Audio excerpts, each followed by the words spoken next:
So we'll start with Guru Stotra. Today I'm changing the words actually, but Guru Stotra, Guru song on Guru. Guruve Taye, Guruve Tande, Guruve Daiva Datara, Guruve Taye, Guruve Tande, Guruve Daiva Datara, Guruve Bandhu Daya Sindhu, Guruve Kripeya Sakara, Guruve Bandhu Daya Sindhu, Guruve Kripeya Sakara, Guruve Brahma, Guruve Vishnu, Guruve Varamaheshwara, Guruve Brahma, Guruve Vishnu, Guruve Varamaheshwara, Guruve Paratara Parabrahma, Guruve Sakala Adhara, Guruve Paratara Parabrahma, Guruve Sakala Adhara, Guruve Tayi, Guruve Tande, Guruve Daiva Datara, Guruve Bandhu Daya Sindhu, Guruve Kripeya Sakara, Guruve Kripeya Sakara, Guruve Kripeya Sakara. So with this introduction, or our salutations to our Guru, who is our within us, or who is always guiding force for everything that we undertake. He may be within or he may be outside. He may be in the form of a person, or he may be in the form of a experience, or he may be in the nature, he may be as surroundings. Anything that teaches us is Guru. So we salute to that Guru who comes in any form and start the session. So as I said, Guru can be in any form. So if there is any situation or circumstances that will make you think and go beyond the normal, or beyond what you are thinking in the worldly terms, if it is making you sharper, if it is making your heart purer, if it's making you better person, then that circumstances, or those circumstances, or that situation, we have to salute such situation, we have to salute such person, such event which will force us to think, or which will direct us to think, or beyond average, normal or average thinking, which will make us go towards God, which will make us to do some prayers also. If there is any adverse event happening around us and it's making us go towards God and pray Him and ask Him for His grace, or ask Him even to get us out of the situation, then that event will become a Guru.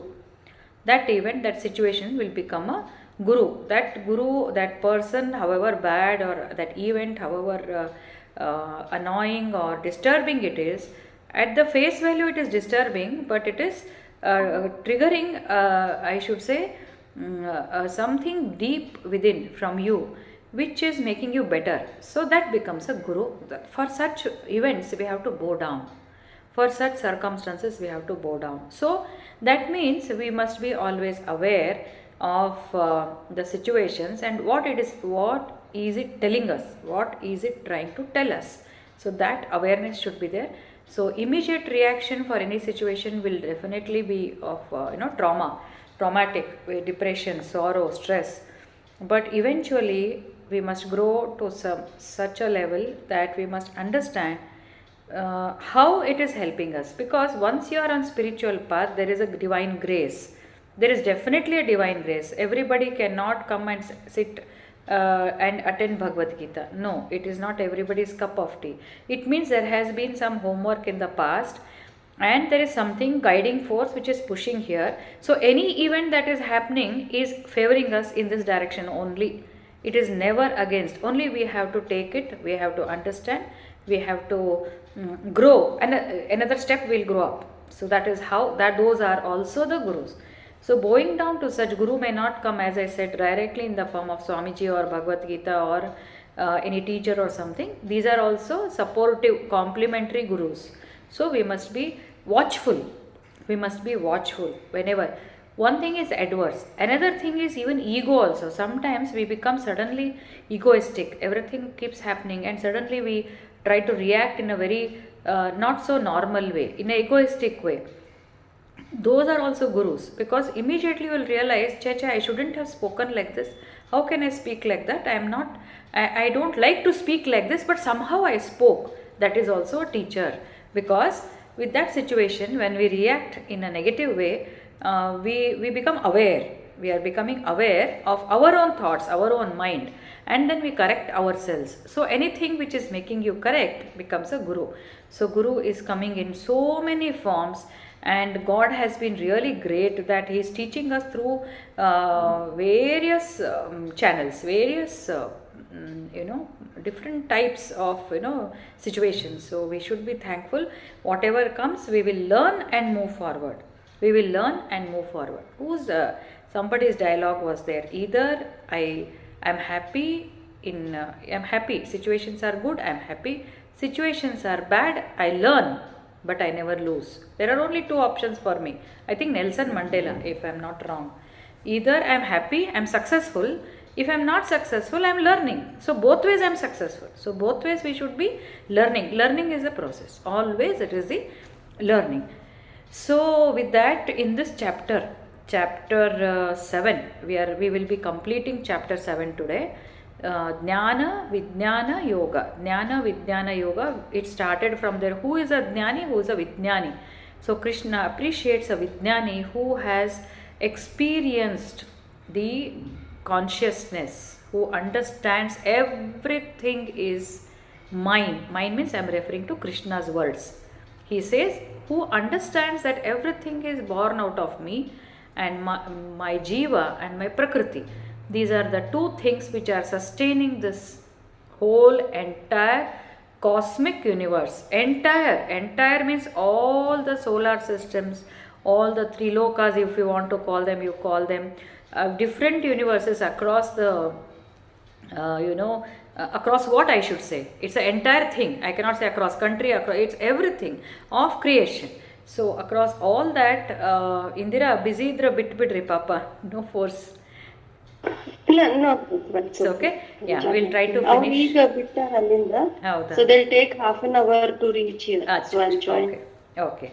So everything, everything he says, whoever experiences, one is understanding, another one is experiencing, means tasting it. I told you, when you taste, that experience is different as compared to, just seeing something. So one who experiences my creation, that means he enjoys that bliss, he is a Vijnani.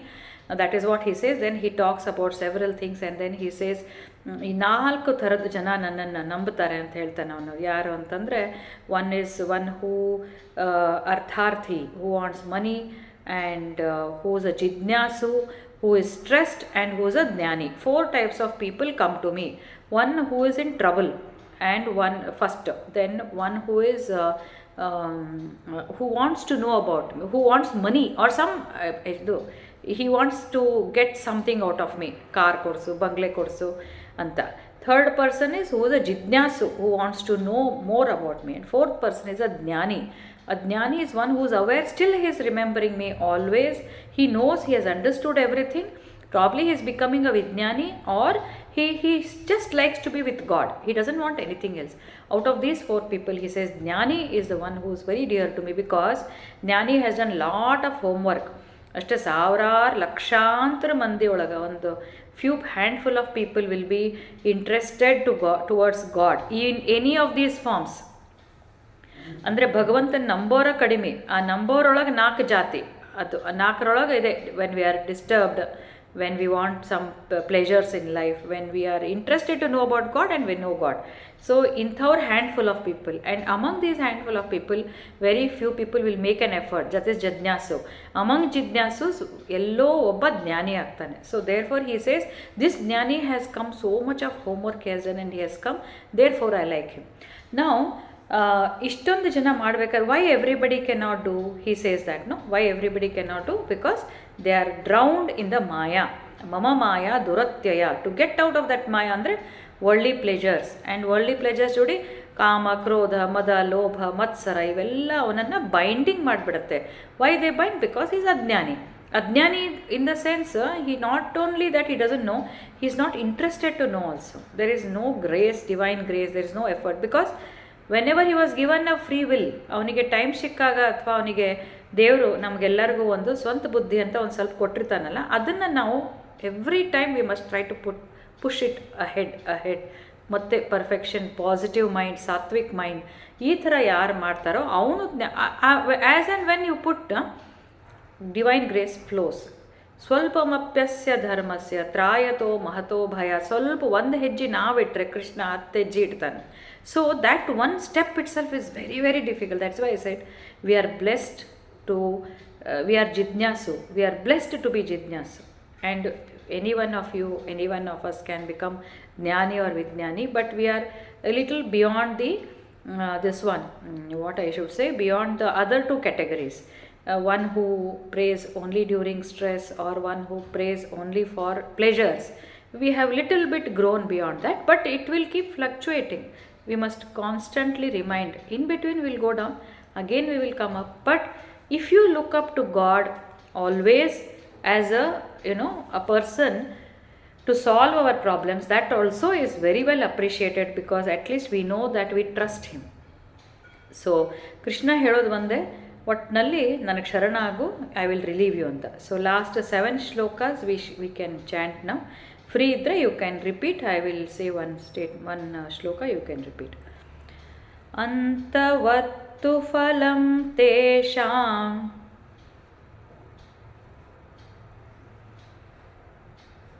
ತದ್ಭವತ್ಯಲ್ಪಮೇಧಸಾಂ ದೇವಾನ್ ದೇವಯಜೋ ಯಾಂತಿ ಮದ್ಭಕ್ತಾ ಯಾಂತಿ ಮಾಮಪಿ. ಇದರೊಳಗೆ ಹೇಳ್ತಾ ಹೋಗ್ಬಿಡ್ತೇನೆ. ಅಲ್ಪಮೇಧಸಾಮ್ ಅಂತಂದರೆ ಕಡಿಮೆ ಬುದ್ಧಿಯುಳ್ಳವರು. ಅಲ್ಪ ಬುದ್ಧಿಯುಳ್ಳವ್ರು ಏನು ಮಾಡ್ತಾರಂದರೆ, ಈಗ ಇಲ್ಲಿ ಒಂದು ಇಂಪಾರ್ಟೆಂಟ್ ಇದನ್ನು ತರ್ತಾನ ಕೃಷ್ಣ. ಅಂದ್ರೆ ದೇವ್ರ ಹತ್ರ ಹೋಗಲಿಕ್ಕೆ ಮನಸ್ಸು ಭಾಳ ಮಂದಿದಿರ್ತದೆ, ದೇವ್ರ ಹತ್ರ ಹೋಗ್ತಾರೆ. ಕೆಲವೊಬ್ಬರು ಒಂದೊಂದು ಪ್ರಾಪ್ತಿಗೆ ಒಂದೊಂದು ದೇವತೆಗಳು ಅಂತಿದ್ದಾರೆ.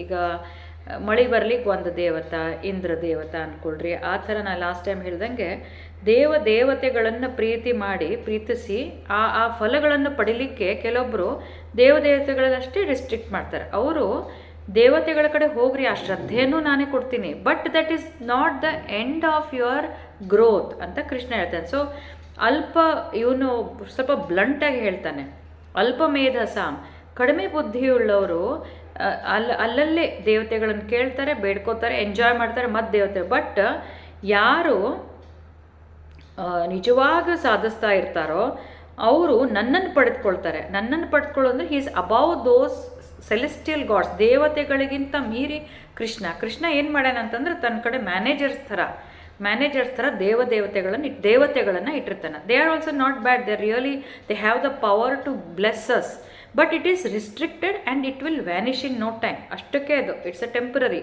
If you attain god it is permanent. That is what he says. ಅಂತವತ್ತು ಫಲಂ ತೇಷಾಂ ತದ್ ಭವತ್ಯಲ್ಪಮೇಧಸಾಂ ದೇವಾನ್ ದೇವ ಯಜೋ ಯಾಂತಿ ಮದ್ಭಕ್ತ ಯಾಂತಿ ಮಾಮಪಿ. ಯಾರು ನನ್ನನ್ನು ಬೇಡ್ತಾರೋ ಅವ್ರು ನನ್ನನ್ನು ಪಡೆದುಕೊಳ್ಬಹುದು. ಅವ್ಯಕ್ತಂ ವ್ಯಕ್ತಿಮಾಪನ್ನಂ ಮನ್ಯಂತೆ ಮಾಮ ಬುದ್ಧಯಃ ಪರಂ ಭಾವಮಜಾನಂತೋ ಮಮಾವ್ಯಯ ಮನುತ್ತಮಂ. ಅಂದರೆ ನಾನು ಅನುತ್ತಮಂ ಅಂತಂದರೆ ಎಕ್ಸಲೆಂಟ್ ಅಂತಂದು, ಉತ್ತಮಂ ಅಲ್ಲ, ಅನುತ್ತಮಂ. ಅನುತ್ತಮಂ ಅಂದರೆ ನಾನು ಶ್ರೇಷ್ಠ, ನಾನು ಶ್ರೇಷ್ಠ, there is no doubt about it. ಆದ್ರೆ ಇದ್ರೊಳಗೆ ಸ್ವಲ್ಪ ಹಿ ಸೇಸ್, ನಾನು ಈ ದೇಹ ಧಾರಣೆ ಮಾಡ್ಕೊಂಡು ಬಂದಿರೋದ್ರಿಂದ ನಾನು ಸಾಮಾನ್ಯ ಮನುಷ್ಯ ಅಂಥೇಳಿ ಭಾಳಷ್ಟು ಜನ ತಿಳ್ಕೊಳ್ತಾರೆ. ಆ್ಯಕ್ಚುಲಿ ನಾನು ಇರುವಂಥದ್ದು, what is my identity? I am Parabrahma, I am what I should say, ನಿರಾಕಾರ ಬ್ರಹ್ಮನು ನಾನೇ. I am a permanent existing, ಅವ್ಯಯನು ಅತ್ಯುತ್ತಮನೂ ಆದ ನನ್ನ ಸ್ವರೂಪವನ್ನು ಅರಿಯದ ಅಲ್ಪಬುದ್ಧಿಗಳು ಅವ್ಯಕ್ತನಾದ ನನ್ನನ್ನು ವ್ಯಕ್ತನೆಂದು ತಿಳಿಯುವರು. ಅಂದರೆ ನಾ ಈ ದೇಹಧಾರಣೆ ಬಂದು ವ್ಯಕ್ತ, they are able to see me ಅಷ್ಟೇ ಅಂತ ತಿಳ್ಕೊತಾರೆ. Actually I am beyond that ಅಂತಂದರೆ, little try to understand. Though I have come with this human form, actually I am beyond that. ನಾನು ಕ್ರಿಯೇಟರು, ಐ ಆಮ್ ಪರಬ್ರಹ್ಮ, ಅವ್ಯಕ್ತನೂ ಕೂಡ. ಅಂದರೆ person who is not seen is also me, person who is not seen is also me, what you are seeing me is also me. That means entire thing is I. Naham prakasha sarvasya yogamaya samavritah moodhoyam nabhijanati loko mamajamavyayam. ನಾಹಂ ಪ್ರಕಾಶ ಸರ್ವಸ್ಯ, ಎಲ್ಲರಿಗೂ ನಾನು ಕಾಣಿಸೋದಿಲ್ಲ. ಪ್ರಕಾಶ ಅಂದರೆ to B seen, because ನಾನು ಯೋಗ ಮಾಯೆಯಿಂದ I have been covered. ನನ್ನ ಸುತ್ತಲೂ ಯೋಗ ಮಾಯೆ ಇರೋದ್ರಿಂದ ನಾನು ಯಾರು ಅನ್ನೋದು ಮಂದಿಗೆ ತಿಳಿಯವಲ್ತು. They are thinking of me as a person, human being ಅಂತ ಅರ್ಜುನ್ಗೆ ಹೇಳ್ತಾ ಇದ್ದಾರೆ. I am covered by yoga maya and I am also, is also means that ನಾನು ಈ ಜಗತ್ತಿನಾಗ ಇದ್ದಾನೆ, ಎಲ್ಲ ಕಡೆ ದೇವರಿದ್ದಾನೆ. ಹೆಂಗಿದ್ದಾನವ ಜೀವ ಅಂತ ಅವ್ನು ನಮ್ಮೊಳಗೆ ಇದ್ದಾನೆ. ಆಮೇಲೆ ಪ್ರಕೃತಿ ಒಳಗೂ ಇದ್ದಾನೆ. ಪ್ರಕೃತಿ ಇಸ್ ಇಸ್ ಬಾಡಿ, ಮೈಂಡ್, ಅಹಂಕಾರ and all those 5 elements, that is ಪ್ರಕೃತಿ. 8 types of 8 divisions of Prakriti as told. Plus there is Jiva. But we are not able to see him. Why we are not able to see him? He is covered by Yoga Maya. Moodhoyam Nabhi Janati Loko Mam Ajam Avyayam. I am also not seen and they don't understand because I am covered by Yoga Maya. Yoga Maya is similar to this Maya only. Vedaham samatitani vartamanani charjunah bhavishyani cha bhutani mam tu vedana kaschana. ನನಗೆ ವೇದಾಹಂ ಅಂದರೆ I know, ಏನು ಗೊತ್ತು? ಹಿಂದಿಂದು ಗೊತ್ತು, ಅತೀತ ಗೊತ್ತು, ವರ್ತಮಾನ ಗೊತ್ತು, ಮುಂದಿಂದು ಗೊತ್ತು, 3 ಗೊತ್ತು. ತ್ರಿಕಾಲ ಜ್ಞಾನಿ ಅಂತಾರೆ ಕೃಷ್ಣಗೆ. Krishna knows who I was in my previous birth. He knows what I am now and he knows what is in future. How does he know? He is a ಜೀವ, he is the creator. He knows, he has made the laws and he knows how this prakriti will work. Only thing my views are, ಈ ಪ್ರಕೃತಿ ಅನ್ನೋದೇನದಲ್ಲ, ಪ್ರಕೃತಿ ಅಂತಂದರೆ ಇಂದ್ರಿಯ, ಇದು ಮನಸ್ಸು, ಬುದ್ಧಿ, ಅಹಂಕಾರ, ಆಮೇಲೆ ಇಂದ್ರಿಯಗಳು ಬರುತ್ತೆ. ಪ್ಲಸ್ ಇವೆಲ್ಲ ಮ್ಯಾಟರ್, ಅವು ಪಂಚಮಹಾಭೂತಗಳು. ಇದ್ರದ್ದು ಲಾಸ್ಟ್ ಟೈಮ್ ಹೇಳ್ದಂಗೆ they work in combination, different combinations in different people, different combinations in different ಜೀವಾಸ್. ಗಿಡಗಳೊಳಗೆ ಒಂದು ಕಾಂಬಿನೇಷನು, ಪ್ರಾಣಿಗಳಿಗೆ ಒಂದು ಕಾಂಬಿನೇಷನು, ಮನುಷ್ಯನೊಳಗೆ ಒಂದು combination. What is the biggest and among the men also, among the human beings also different combination. That is why you find variety of people. Look at his creation. Millions and millions of people, billions of people, no 2 human beings are alike. ಜಗತ್ತಿನಾಗ ತಗೊಳ್ರಿ, ಹೌದಲ್ಲ? ಇಷ್ಟು ಇಡೀ ಪ್ರಪಂಚದೊಳಗೆ ಎಷ್ಟು ಜನ ದೇವ್ರೆ, but no two men think alike, no 2 men are alike. ಅಷ್ಟು varieties, ಎಷ್ಟರೇ ವೆರೈಟೀಸ್ ಅಂದರೆ imagine his potential, imagine his power, how he must have, it happens, he has programmed. According to me, he has made a rule, he has made a law. ಇದು combination, acid with what base forms a salt. ಯಾವ ರೀತಿ nature ಮಾಡಿದಾನಲ್ಲ ಅದು, that's also creation only. One acid we know law of nature, law of chemistry. Acid reacts with base to form a salt. Like that, if this person thinks like this, it happens like this. If he thinks like that, it happens like that. And what will happen to me in future? It started from somewhere, from the time I was created, and how I use free will. ಈ will ತಗೊಂಡೆ ಚಲೋ ಮಾಡ್ತೀನಿ, ಹಾಂ ಚಲೋ, ಮತ್ತೊಂದು ಸ್ವಲ್ಪ ಚಲೋ ಮಾಡ್ತೀನಿ, ಚಲೋ, it will start pushing you in that direction. The action you take, law of karma is like that. What I am trying to tell you is, he knows, because he knows he is a creator of that law. ಈ ಜೀವ ಯಾವ ದಿಕ್ಕಿನಾಗ ಹೋಗ್ತದೆ ಅಂತೇಳಿ ಕೃಷ್ಣನಿಗೆ ಹೆಂಗೆ ಗೊತ್ತು? Because he knows the law. ಹೌದಲ್ಲ? ಈಗ ನಮಗೂ ಗೊತ್ತದಲ್ಲ, ಹಾಲು ಬಿಸಿ ಮಾಡಿದ್ರೆ, ಇದು ನೀರು ಬಿಸಿ ಮಾಡಿದ್ರೆ it will evaporate. This we know the science, correct? Because it's a simple science. ನೀರು ಬಿಸಿ ಬಿಸಿ ಮಾಡ್ಲಿಕ್ಕೆ ಹತ್ಕೊಳ್ಳೆ that water evaporates into steam and then again condense into water. Water, when you freeze it, it becomes ice. This much is known to us. Likewise, he knows how the Prakriti works in different combinations, because he only has created. We are unaware of that. That means we are minuscule in understanding. We have lot more to understand. So this is how he has, that is why he knows my past, my present, my future. So can we know our past, our present, our future? Do we know? ನಮ್ಗೆ ಗೊತ್ತಿದೆಯಾ? We don't know, isn't it? So he has made the mind forget our past. That is one of the beautiful thing. Past ಅಂದರೆ ಹಿಂದಿನ ಜನ್ಮದ್ದು ನಾನು ಹೇಳ್ತಾ ಇರೋದು. I am talking not about my childhood or something. That memory still we can have. But what I was in my previous birth, Bhagavad Gita refers to the journey of the soul. So he knows the past, he knows the present, he knows the future, because he will predict the future based on our combination, what my mind thinks, what it thought. Because I have formed a tendency, subconscious mind ನೊಳಗೆ ನಾ ಹಿಂದಿನ ಎಷ್ಟೋ ಜನ್ಮಾಂತರದಿಂದ ಯೋಚನೆ ಮಾಡ್ತಾ impressions ಆಗಿ it will work only in this direction. ಅದು ನಮ್ಮ ಸ್ವಭಾವ ಆಗಿಬಿಟ್ಟದೆ, ನಮ್ಮ ಪ್ರವೃತ್ತಿ ಆಗಿದೆ, ನಮ್ಮ tendency. Accordingly I will go. So he knows it, what will happen. He also knows if I go here, what will happen if I go there. Even if I go this side, I have a tendency to come back. Even if I fall, he knows that I will come back. So he knows ಭೂತ, ವರ್ತಮಾನ, ಭವಿಷ್ಯ ಎಲ್ಲ ಗೊತ್ತದೆ. ನಂದು ನಿಮ್ಮ ಬಗ್ಗೆ ನನಗೆ ಗೊತ್ತಿರ್ತದೆ. So ಹೇಳ್ತಾ ನಾವು ಹಿಂದೆ ಆಗಿ ಹೋದ, ಈಗ ಇರುವ, ಮುಂದೆ ಆಗೋ ಎಲ್ಲನೂ ನಾನು ಬಲ್ಲೆ. ಆದರೆ ನನ್ನನ್ನು ಮಾತ್ರ ಯಾರೂ ತಿಳಿದಿಲ್ಲ ಅಂತ ಹೇಳ್ತಾನೆ. ಯಾಕಂದ್ರೆ ತಿಳಿಲಿಕ್ಕೆ very difficult it is. Because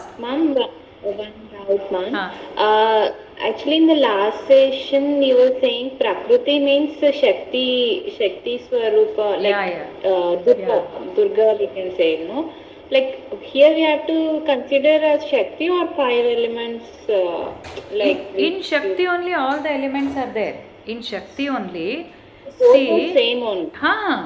It is all this Prakriti is part of Durga only. 5 elements is Durga, Manassu Durga, Indriya Durga. It is given a shape, that Prakriti in the form of Durga. That is why when we surrender to her, our mind becomes purified, because she is Prakriti. It is given in the form of Prakriti. You split it, they become Ashta Prakriti Rashtaya. He only says 8 divisions. Combine them, it is one Prakriti. Make her one Devi, it is Prakriti. We are giving her a Devi form so that, because we can surrender to her. I cannot surrender to Prithvi in isolation, water in isolation, Manas in isolation. No, I cannot. So the entire thing, and it is given as Devi, Yogamaya, he only says. ಅದಕ್ಕೆ ನಮ್ಮ ಸನಾತನ ಕಾಲದಿಂದ Lakshmi, Saraswati, Durga, all these are manifestations of Yogamaya only. Maya or Yogamaya. It is, according to Vishnu Puran, they say Yogamaya is separate than Jiva and Prakriti, but I don't want to get into those details. I will at this moment assume that we should get over this Maya. So that nobody knows me, because the reason is this. Now he comes to last 3 shlokas. Ishta dvesha samuthena dvandva mohena bharata sarvabhutani sammoham sarge yanti parantapa.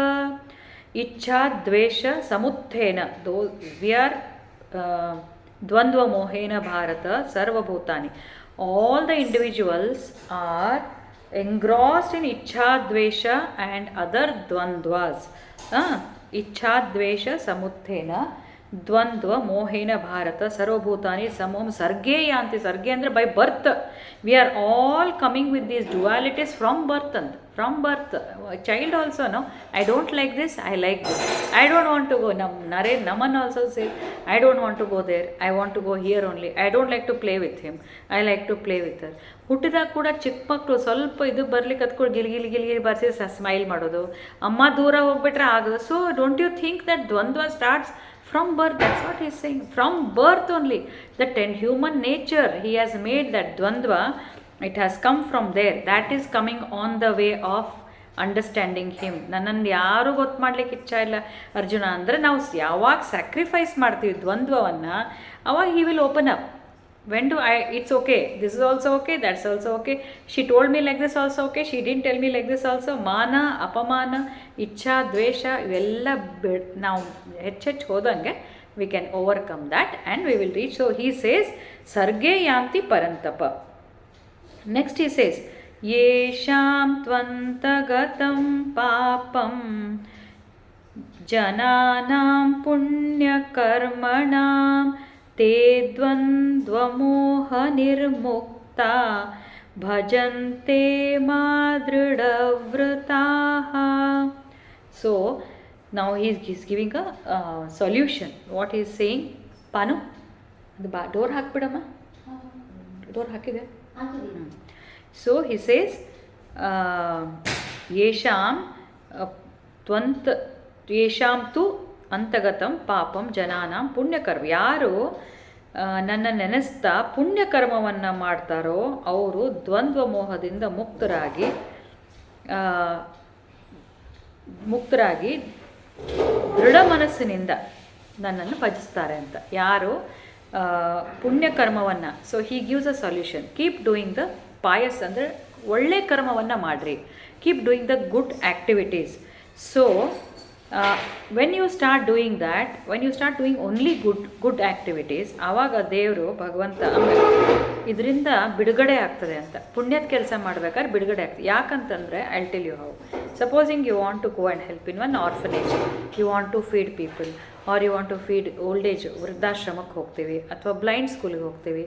ಇಲ್ಲೆಲ್ಲ ಹೋಗಬೇಕು ಅಂತ ಪುಣ್ಯದ ಕೆಲಸ ಮಾಡಿದಾಗ ಏನಾಗ್ತದೆ ಅಂದರೆ ಸಣ್ಣ ಪುಟ್ಟ ವಿಷಯಗಳು ನಮ್ಮನ್ನು ಡಿಸ್ಟರ್ಬ್ ಮಾಡೋವಂಥವು ಬರ್ತವೆ. But our aim is higher, so we tend to ignore them, isn't it?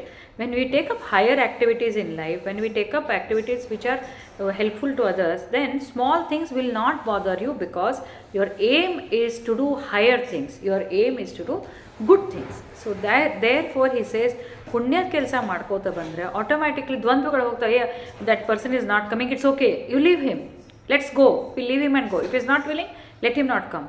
ಅದೇ ನಾವು ಸಣ್ಣ ಪುಟ್ಟ ಕೆಲಸ ಬರೀ ನಮ್ಮ ಅಡುಗೆ ಊಟ ನಮ್ಮ ಮನೆ ಕೆಲಸ ಮಾಡ್ಕೊಂಡು ನಮ್ಮದಷ್ಟೇ ಸ್ವಾರ್ಥವನ್ನು ನೋಡ್ಕೊಳ್ತಿದ್ರೆ, ಯಾರಾದರೂ is not willing to come for some movie or something ಅಂದರೆ ಬರೀ ಹಿಂಗೆ ಮಾಡ್ತಾನೆ ಇವನು, he doesn't want to come, he always dislikes me, he doesn't, ಇಂಥವು ಇಲ್ಲದ ಚಿಲ್ಲರೆ ವಿಷಯ, trivial things will start giving import because our activity is also not of high standard. Where we want to go to some movie, or I'm not saying bad antalla, but that is not of higher thing. When you do punya karma, helping others, helping the animals, helping the people, helping larger this thing, that makes it, helping the needy people, or what work we are doing, maybe as doctors, as teachers, as mothers, this is all punya karma only. When you want to do something good for your children as a mother, you are always selfless. Motherhood itself is selfless activity. When you are doing that, sanna putta, no problem, I am interested in the welfare of my children as a mother, isn't it? So ಆವಾಗ ಸಣ್ಣ ಪುಟ್ಟ ವಿಷಯಗಳು ಬರಲ್ಲ. But ಅದೇ ಸ್ವಾರ್ಥತನದಿಂದ ನನಗೆ ಎಲ್ಲೋ ಹೋಗಬೇಕಾಗಿದೆ, I want to enjoy, I want to go always, once in a way it's okay, always you want to be having parties ಅನ್ರಿ, ಗೆಟ್ ಟುಗೆದರ್ಸ್ ಅನ್ರಿ, always you want to do. Taking a break is different, but always if you want to do, ಆವಾಗ ದ್ವಂದ್ವಗಳ ಇದ್ರೊಳಗೆ ಸಿಲುಕೋದು ಬಹಳ common. We easily get trapped in the dualities when our aim of our objective is not of high standard. So this is what then 29th, okay. Jara marana mokshaya yamam ashritasya yatam tiye. Hello, mistake agina. ಜರಾಮರಣಮೋಕ್ಷಾಯ ಮಾಮಾಶ್ರಿತ್ಯಸ್ಯ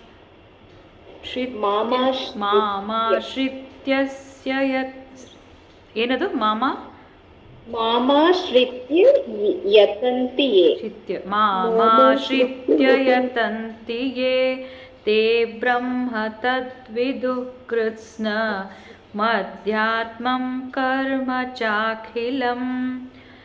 ಜರಾಮರಣ ಅಂತಂದ್ರೆ ಜರ ಮಮ ಆಶ್ರಿತ್ಯ ಮಾಂ ಆಶ್ರಿತ್ಯ, ಇದು ಆಶ್ರಿತ್ಯ ಕೊಟ್ಟರಿಲ್ಲ. ಜರಾಮರಣಗಳಿಂದ ಅಂದರೆ ಜರಾಮರಣ ಅಂದರೆ ಹುಟ್ಟು ಸಾವು. He who wants be free from birth and death ಅಂದ್ರೇನದು ಮೋಕ್ಷ. ಯಾರು ಮೋಕ್ಷದ ಕಡೆ ನನ್ನನ್ನು ಆಶ್ರಯಿಸಿ, ಮಮ ಆಶ್ರಿತ್ಯ, ಯಾರು ನನ್ನನ್ನು ಆಶ್ರಯಿಸೋರೋ ಅವರು ಅಂದರೆ ಸೇಮ್ ಹೀ ಹೂ ಸರೆಂಡರ್ಸ್. ಆಶ್ರಯ ಅಂತಂದರೆ ಹೂ ಟೇಕ್ಸ್ ಶೆಲ್ಟರ್ ಇನ್ ಮೀ. ಅವರು ಪ್ರತಿಯೊಂದನ್ನು ತಿಳ್ಕೊಂಡ್ಬಿಡ್ತಾರೆ. ಏನೇನು ತಿಳ್ಕೊಳ್ತಾರೆ ಅಂದರೆ ಬ್ರಹ್ಮನನ್ನು ತಿಳ್ಕೊಳ್ತಾರೆ, ಆಧ್ಯಾತ್ಮ ತಮ್ಮ ಬಗ್ಗೆ ತಿಳ್ಕೊಳ್ತಾರೆ, ಕರ್ಮ ಬಗ್ಗೆ ತಿಳ್ಕೊಳ್ತಾರೆ. ಅಂದರೆ again he brings a point of surrender. ಮಮ ಆಶ್ರಿತ್ಯ. ಎದಕ್ಕೆ ಮಮ ಆಶ್ರಿತ್ಯ? I don't want to be born again, I want to be free from suffering. Born ಅಂದ್ರೇನು? Death is taken as suffering, or you want to be free from suffering. So ಅವರು ನನ್ನೊಳಗೆ surrender ಆಗ್ತಾರೆ. ಒಮ್ಮೆ ಸರೆಂಡರ್ ಆದಮೇಲೆ they understand. What do they understand? They understand Brahma, they understand atma, they understand karma, ಯಾವ ರೀತಿ ಕರ್ಮವನ್ನು ಮಾಡಬೇಕು ಅದನ್ನು ಅರ್ಥ ಮಾಡ್ಕೊಳ್ತಾರೆ.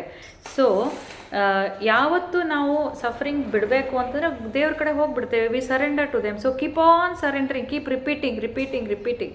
Then one day we will understand all this through his grace. ಸಾಧಿಭೂತಾದಿದೈವಂ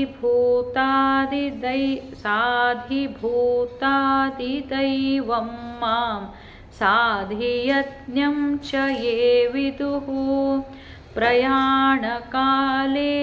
ಚ ಮಾಂ ತೇ ವಿದುಃ. ಇದೇನಿದು?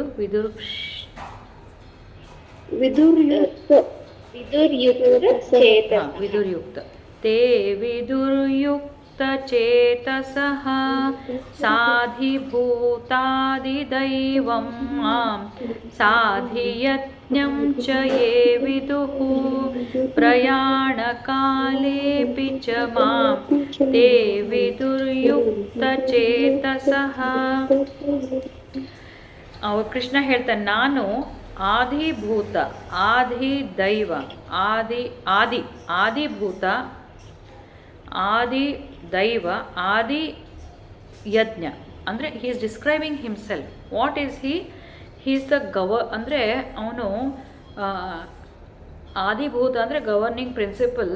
ಅವನು ಎಲ್ಲ ತಿಳ್ಕೊಂಡಂಥವನು. ಆದಿದೈವ, ಆದಿ ಯಜ್ಞಗಳ ಬಗ್ಗೆ, ಮಟೀರಿಯಲ್ಸ್ ಬಗ್ಗೆ ಎಲ್ಲದರೊಳಗೂ ನಾನು ಮೇನ್ ಸೋರ್ಸ್ ನಾನೇ ಆಗಿರೋದು. ಕೂಡಿದ ನಾನು ಇಂಥವನ್ನ ಯಾರು ನೆನೆಸ್ತಾರೋ, ಅದನ್ನು ತಿಳ್ಕೊತಾರೋ, ವಿದುಹನ್ನು ತಿಳ್ಕೊಳ್ತಾರೋ ಅವರು ಅಂದರೆ ಎಲ್ಲವೂ ನಾನೇ ಅಂತ ತಿಳಿದುಕೊಂಡವನು ಪ್ರಯಾಣ ಕಾಲೇ ಪಿಚತ್ ಮಾಂ ತೇ, ಅವರು ಸಾಯಬೇಕಾದ್ರೂ ಕೂಡ ನನ್ನನ್ನು ನೆನೆಸ್ತಾರೆ ಅಂತ ಕೃಷ್ಣ ಹೇಳ್ತಾನೆ. ಅಂದರೆ ಆದಿದೈವ, ಆದಿಭೂತ, ಆದಿ ಯಜ್ಞ, ಇವು ಮೂರು ಅವನು ಅದೇನು ಅಂತ ನೆಕ್ಸ್ಟ್ ಚಾಪ್ಟ್ರಲ್ಲಿ ಹೇಳ್ತಾನಂತೆ. ಬಟ್ ನಾವು ಹೀಸ್ ಆಲ್ ಇನ್ ಆಲ್ ಅಷ್ಟು ತಿಳ್ಕೊಳ್ಳೋಣ. ಅದನ್ನು ಯಾರು ತಿಳ್ಕೊಳ್ತಾರೋ ಅವರು ಸಾಯ್ಬೇಕಾದ್ರೆ ನೆನೆಸ್ತಾರೆ. ಇದರ ಅರ್ಥ ಏನು?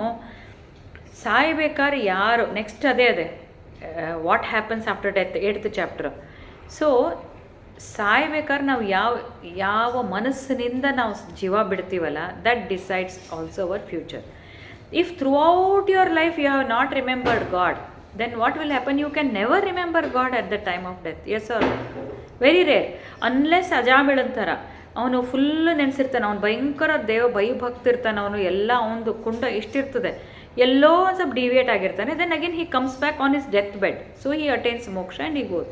ಅದರ್ವೈಸ್ ಎನಿಬಡಿನೂ throughout life you are in the worldly pleasures, enjoyment, ಅದು ಇದು ಅದರೊಳಗೆ ಮುಳುಗಿ ಅಜ್ಞಾನದಿಂದ ದುಃಖ ಬಂದರೆ ದುಃಖ ಪಡ್ತೀವಿ, ಆದರೆ ಭಗವಂತನ ತಿಳ್ಕೋಬೇಕು ಅಂತ ಹೋಗೋದಿಲ್ಲ. ವಿ ಅಗೇನ್ ಕಮ್ ಬ್ಯಾಕ್, ಇಷ್ಟೇ ಹೋದಲ್ಲ ಆಯ್ತು ಬಿಡೋದು ಮತ್ತೆ ಮಾಡ್ತೀವಿ, but we never go that side. ಈ ಥರ ಇದ್ದವರಿಗೆ ಸಾಯ್ಬೇಕಾದ್ರೆ ಭಯಂಕರ ತ್ರಾಸಾಗ್ತದೆ ಅಂತ ಪುರಾಣ ವಿಷ್ಣುವೊಳಗೆ ಇದ್ರೊಳಗೆ ಹೇಳ್ತಾರಂತೆ. somewhere it is mentioned, it is like a 2000 scorpion sting. It's in that much pain you will have when the soul leaves the body goes through excruciating pain. I am not threatening you, because death is unavoidable. Anybody who is born has to die, but death is very very very very painful. ಆ pain ಇದ್ದಾಗ do we remember God? Can we remember God? ಅಯ್ಯೋ ನಂದೇ ನನ್ನ pain ಆಗಿದೆ, ಎಲ್ಲಿ ದೇವ್ರ ಹಚ್ಚಿ ಅಂತ ಹಂಗಂತೀವಿ. But if you are already inclined, if you are conditioned to remembering God, ಕೃಷ್ಣನ ನೆನೆದರೆ ಕಷ್ಟ ಹೇಳ್ಬೇಕಾದ್ರು ಕೃಷ್ಣ ಅಂದ್ರಿ, ಮಲಗ್ಬೇಕಾದ್ರೆ ಕೃಷ್ಣ ಅಂದ್ರಿ, ಹೋಗ್ಬೇಕಾದ್ರೆ ಈ ಥರ ಇಫ್ ಯು ಆರ್ ಹ್ಯಾಬಿಚುವೇಟೆಡ್, ಸಾಯ್ಬೇಕಾದ್ರೂ ಕೃಷ್ಣ ಅನ್ನೋದು ನ್ಯಾಚುರಲ್ ಆಗಿಬಿಡ್ತದೆ. isn't it? It becomes your natural process, natural habit. So chanting the name of God should become your habit. Then only you will not suffer in day-to-day activities also. You will not suffer even at the time of death. Death is the biggest suffering ಅಂತ description ಇದೆ. ಸತ್ತವ್ರು ಯಾರು ಬಂದು, nobody who was dead will come and tell us how was his experience. Nobody tells that. But that is what is described. It goes through lot of pain. It goes through lot of, when the soul leaves the body, there is lot of human suffering ಅಂತ ಹೇಳ್ತಾರೆ. It depends on the person's maybe his punya or his karma or whatever. That pain, intensity of that pain may vary, but generally for an average human being, they say it's very painful. If you remember God, that becomes a painless event. So that means always we have to remember God. Always we have to remember God. ಅದಕ್ಕೆ ಅನನ್ಯಾಸ್ ಚಿಂತಯಂತೋ ಮಾಂ ಯೇ ಜನ ಪರ್ಯುಪಾಸತೆ ತೇಷಾಂ ನಿತ್ಯಾಭಿಯುಕ್ತಾನಾಂ ಯೋಗಕ್ಷೇಮಂ ವಹಾಮ್ಯಹಂ. ಇನ್ನೊಂದು ಯಾವುದೋ ಬಂತು ನಿನ್ನೆ I was attending one Bhagavad Gita session by Swami Nikhileshwarananda ಅಂಥೇಳಿ IIT ಕಾನ್ಪುರ್ದು ವಿವೇಕಾನಂದ ಸಮಿತಿಯವರು. ಎಷ್ಟು beautifully he told, it's recorded, I will share the link, only 1 hour with question answers. Beautifully he told, just surrender, just remember God. That is, we say just, but it's not easy, because again we are all covered by Maya. It starts pulling us. We have to be aware. And as I told in the very beginning today, any situation comes, be thankful to that.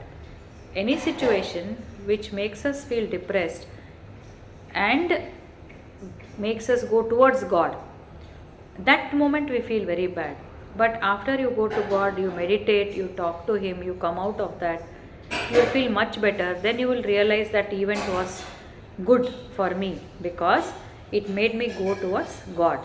So more and more we are progressing in Bhagavad Gita, no? Means reading 7th chapter. This finishes the 7th chapter today. We are understanding that He is beyond reasoning, beyond logic, beyond intelligence. God is beyond intelligence. It has nothing to do with intelligence. It has something to do with your attitude. ಅಷ್ಟೇ ನಾನು ಅರ್ಥ ಮಾಡ್ಕೊಂಡಿದ್ದು ಅಂದರೆ our attitude. Surrender to God is the attitude. That alone matters. ಯಾವ ಬುದ್ಧಿವಂತಿಕೆನೂ ಬೇಡ, ಏನೂ ಬೇಡ. ಅವನನ್ನು ನಾವು ಶರಣಾದರೆ ವಿಲ್ ಲರ್ನ್ ಆಲ್ ದಿಸ್, ಜ್ಞಾನ ಬರ್ತದೆ. More than that mind becomes purified.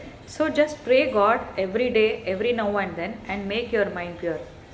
Otherwise, make your mind pure so that He reflects. You can reflect, you can manifest. Somebody asked yesterday, what is the purpose of your life, our life? To manifest the divinity. The purpose of life is, moksha is what? Manifest. You show the divine qualities. What are the divine qualities? Shakti. He has told, no, I am there in Surya, I am that brilliance, I am that tapa, I am the Shakti, I am the positivity. All those things are divine qualities. Our duty of this life, our purpose of this life is to manifest that. That is moksha. Show the God. ಒಳಗೆ ಹೋಗಿ we should start becoming more like God, clearing the Maya. ಅದಕ್ಕೆ ದೇವರಿಗೆ surrender to God and trust Him and go ahead. And whenever you feel too much of ಇದಾದರೆ ಮತ್ತೆ ಬಂದು ಕಣ್ಣು ಮುಚ್ಚಿಕೊಂಡು ಧ್ಯಾನ ಮಾಡೋದು. Be connected with God as much as possible throughout the day. So that completes today's session. Open for discussion. And that completes chapter 7. So anything you want to add or ನಿಮ್ಮ guest ಬಂದಿಲ್ಲ ಇಂದಿರಾ ಇನ್ನ? ಹಾದಿ ಒಳಗೆ ನೋಡ್ರಿ, God has favoured her. She was keen on attending and that.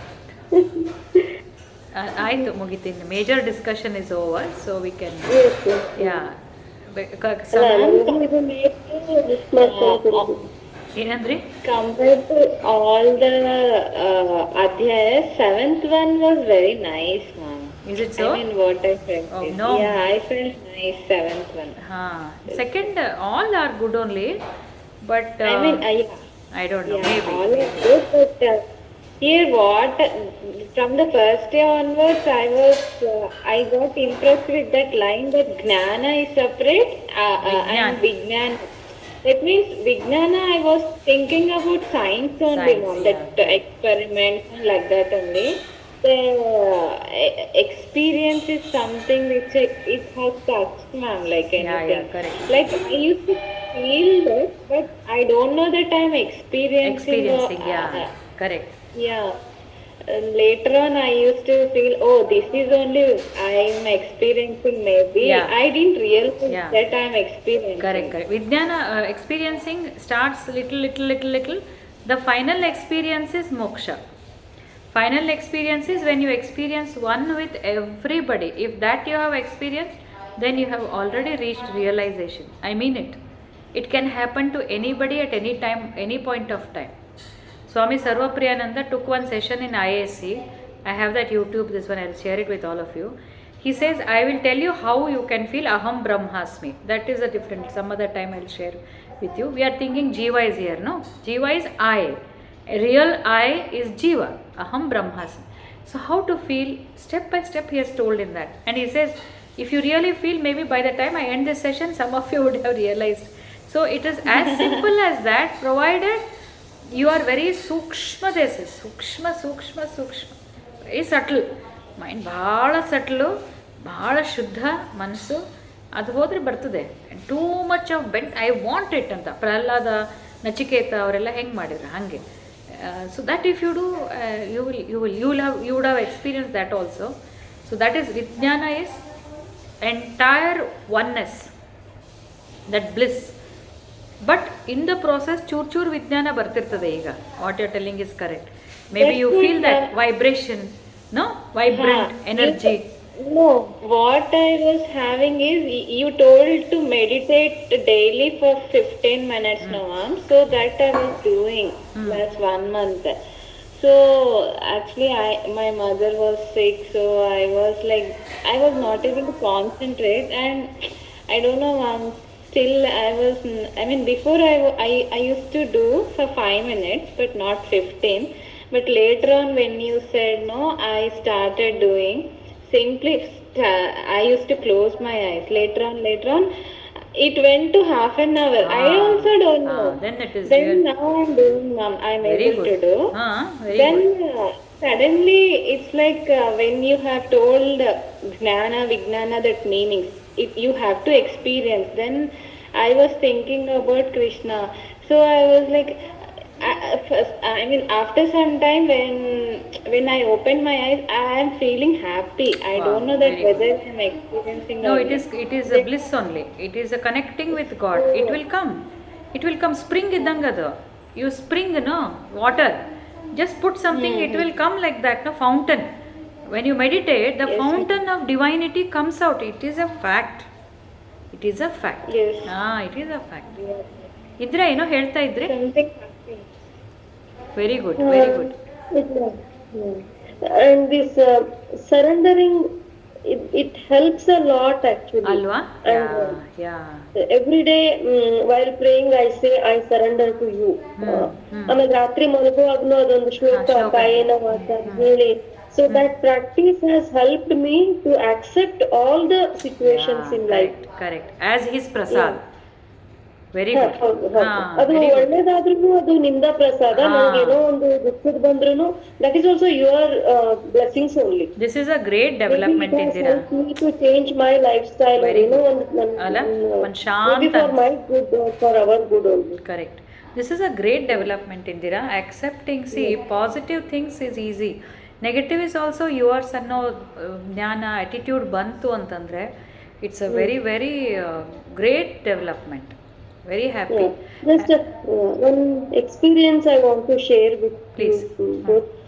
That my mother